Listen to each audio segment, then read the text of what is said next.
majoriti daripada mangsa Kalda account ni, mereka adalah mangsa. Apakah yang membezakan di antara mangsa dengan pesalah jenayah? Tuan-tuan kena faham, dalam bila kita sebut kriminal, jenayah ni mempunyai dua pilar utama, two pillar of crime. Satu dipanggil actor serious, perlakuan jenayah. Yang kedua dipanggil mens rea, niat untuk melakukan jenayah. Sebagai contoh, murder 302, bunuh orang. Perlakuan bunuh tu ada, tetapi niat untuk membunuh tak ada. Contoh, dia baling handphone tapi kena kalau orang tu mati. Jadi handphone ni bukan satu vital weapon. Jadi itu tak boleh dipanggil murder 302 kerana dia baling handphone ni, dia tak pernah terfikir pun untuk bunuh orang. Kalau dia nak bunuh orang, dia balinglah pisau.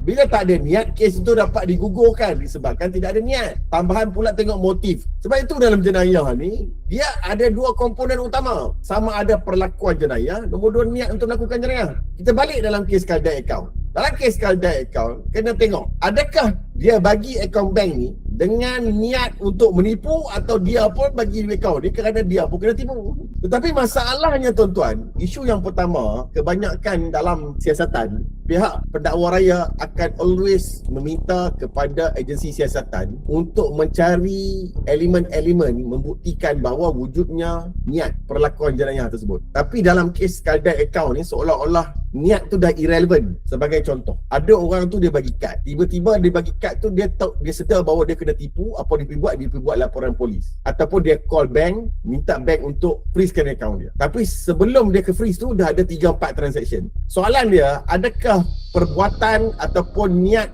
dia menghubungi buat laporan polis dan juga menghubungi pihak bank untuk membekukan akaun dia, menunjukkan bahawa dia tidak berniat untuk membagikan akses dia bagi tujuan penipuan. Jadi itu fakta-fakta yang sepatutnya dilihat oleh agensi siasatan dan agensi pendakwaan dalam nak membuat keputusan sama ada nak mendakwa atau tidak mendakwa. Isu yang kedua adalah pertikaian yang timbul, yang MHO nak bawa ni adalah isu kenapakah dalam kes Kalda account ini dilihat agensi siasatan lebih gemar untuk menyiasat di semua kes-kes dengan tidak menggabungkan kes, tidak ada consolidation. Dan pendakwaan pun memilih untuk mendakwa secara berasingan. Berbeza dengan kes-kes penipuan-penipuan yang lain. Kes Kalda account, dia ni serahkan ATM card dan username dia satu kali ya. Kemudian kad itu digunakan oleh scammer dengan melakukan transaksi yang banyak, mungkin 20 transaksi, 30 transaksi. Sedangkan perlakuan yang dilakukan, katalah salah sekalipun, bukan 20 kali, satu kali. Yang buat